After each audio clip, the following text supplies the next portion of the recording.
क्योंकि बहू झूठ नहीं बोलती। सुधा और राकेश के 3 बेटे थे। शादी के बाद तीनों माँ बाप से दूर रहते और सिर्फ त्योहारों में आते। माँ जी, पिताजी, अगली बार आप लोग हमारे घर आइएगा। अरे नहीं बहू, सब यही आ जाते हैं तो घर खिला खिला लगता है। हाँ बहू, तू हमेशा बुलाती है तो जरूर आएंगे तेरे पास भी। हाँ हाँ, दीदी का घर बड़ा जो है, सब कुछ आपने शादी के बाद दीदी को ही तो दे दिया था। हमें भी दिया होता तो हम भी बड़ा घर लेते। क्यों सुनील? अरे नहीं, पापा ने सबको एक बराबर ही दिया है। छोटी बहू, क्या चाहिए तुम्हें, बोलो। वो आपके सोने की चेन वाली घड़ी है ना, वो अगर आप मुझे, तभी वहाँ मजली बहू भी आ जाती है। और मुझे ना आपका मंगलसूत्र कितना लंबा, सुंदर और भारी भी है। अरे हाँ हाँ, तुम दोनों को ही दूंगी बहू, चिंता न करो। चलो अब खाना लगाओ, खाना खाया जाए। सभी मिलकर खाना खाते हैं कि पड़ोसन आ जाती है। अरे सुधा बहन, थोड़ी चीनी तो देना, घर में शक्कर नहीं है और मेहमान सर पर बैठे हैं। अरे छोटी बहू, चाची को शक्कर तो दे दो। अरे मजली दीदी, आप दे दीजिए ना, मैं यहाँ कम आती हूँ तो मुझे पता ही नहीं है कि सासू माँ सारी चीजें कहाँ रखती है। और तुम, मैं कौन सा यहाँ रोज शक्कर फाँकने के लिए आती हूँ, मुझे भी नहीं है पता। तभी बड़ी बहू हाथ में चीनी की कटोरी लेकर आती है। चाची, शक्कर आप लोगों का बड़ा सहारा है माँ जी और पिताजी को, वरना हम लोग तो यहाँ रहते ही नहीं। आप जैसे पड़ोसी हैं तो हम निश्चिंत हैं। और जीती रहे बहू, अब तो ये घर पड़ोस कम परिवार ज्यादा लगता है। सुधा अपनी बड़ी बहू को देखकर बहुत खुश रहा करती थी। वो उससे अक्सर घंटों बात भी किया करती, लेकिन दोनों दूसरी बहुओं का भी वो समझती थी कि शायद छोटी है, वक्त आने पर संभल जाएंगी। समय आ जाता है जब सभी को वापस जाना होता है। माँ जी, हम लोगों की फ्लाइट पहले है, हमें इजाजत दे। वो सास के गले लगकर चली जाती है। थोड़ी देर बाद छोटी बहू कहती है, माँ जी, मैं ना ये सोफे के कवर और चादरें ले जा रही हूँ, यहाँ तो ऐसी ही पड़ी रहेंगी। हाँ हाँ बहू, ले जा, और कुछ चाहिए तो बोल। और तो चाहिए बहुत कुछ, पर चलिए कोई बात नहीं, अगली बार ले जाऊंगी मैं।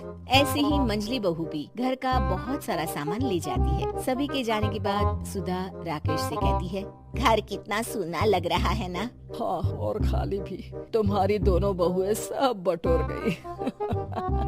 अरे ठीक है ना, हम दोनों ही तो हैं, कितना सामान लगेगा, फिर उन लोगों की नई गृहस्थी, इतना मत सोचा करे।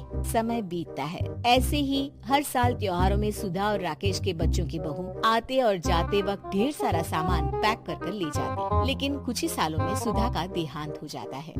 पिताजी, आप यहाँ अकेले क्या करेंगे? हम लोगों के साथ चलिए। अरे नहीं बहू, इस घर में सुधा की यादें हैं, मैं उसे नहीं छोड़ सकता हूँ। अब तुम लोगों की माँ नहीं रही।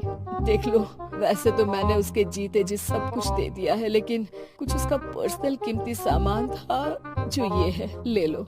सामान में होती है एक घड़ी और एक मंगलसूत्र। माँ जी ने कहा था कि वो ये घड़ी मुझे देंगी। हाँ हाँ, पिताजी, माँ ने सबके सामने ये घड़ी सरिता को देने के लिए कहा था। उठा लो सरिता माँ की घड़ी। अब क्या था, छोटी बहू फट से घड़ी उठा लेती है। और पिताजी, ये मंगलसूत्र तो माँ ने मुझे ही देने को कहा था, याद है ना? वो सभी की ओर इशारा करती है। तू भी ले ले ये हार बेटा, कोई बात नहीं। मंजली फटाक से हार उठा लेती है। ससुर बड़ी बहू की तरफ देखते हैं। तुझे क्या दूं बेटा? पिताजी, माँ ने एक चीज मेरे लिए भी रखी है।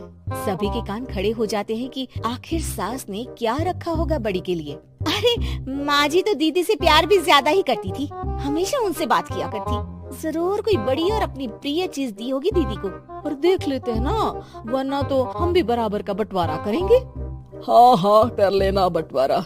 लेकिन बड़ी बहू, बताओ तो, सुधा ने क्या रखा है तुम्हारे लिए?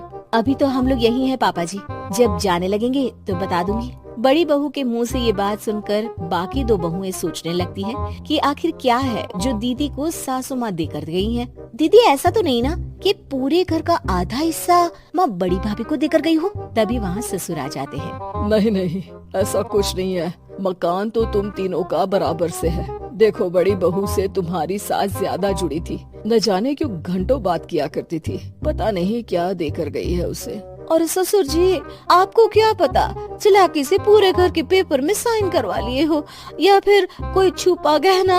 आखिर मकान पूरा तो आपने सासू माँ के नाम ही कर रखा था ना। अब घर में ये सस्पेंस बन जाता है कि आखिर बड़ी बहू क्या लेकर जाएगी। फिर वो दिन भी आ जाता है जब बड़ी बहू के जाने का समय हो जाता है। बेटा परसों तुम चली जाओगी, बताया नहीं माँ ने तुम्हें क्या दिया? घड़ी और हार जो बेशकीमती था और तुम्हारी सास को सबसे ज्यादा प्रिय था, उसका तो बंटवारा भी हो चुका है। अब तुम्हारी बारी। हाँ पिताजी, आज मैं ये बात बताने ही वाली थी। माँ ने मुझे उससे भी बेशकीमती चीज दी है और वो है आप। आपसे अधिक प्रिय उन्हें कुछ नहीं था। माँ चाहती थी कि आप मेरे साथ रहें। चलिए पिताजी। बेटा मेरे पास तो कोई पेंशन भी नहीं है और ना ही कोई प्रॉपर्टी। लेकिन आपके पास संस्कार है पिताजी, जो मेरे बच्चे आपसे लेंगे, तो आपको ले जाने पर स्वार्थ ही है मेरा। चलिए ना पापा। सभी के सामने पिताजी बड़ी बहू और बेटी के साथ उनके घर चले जाते हैं।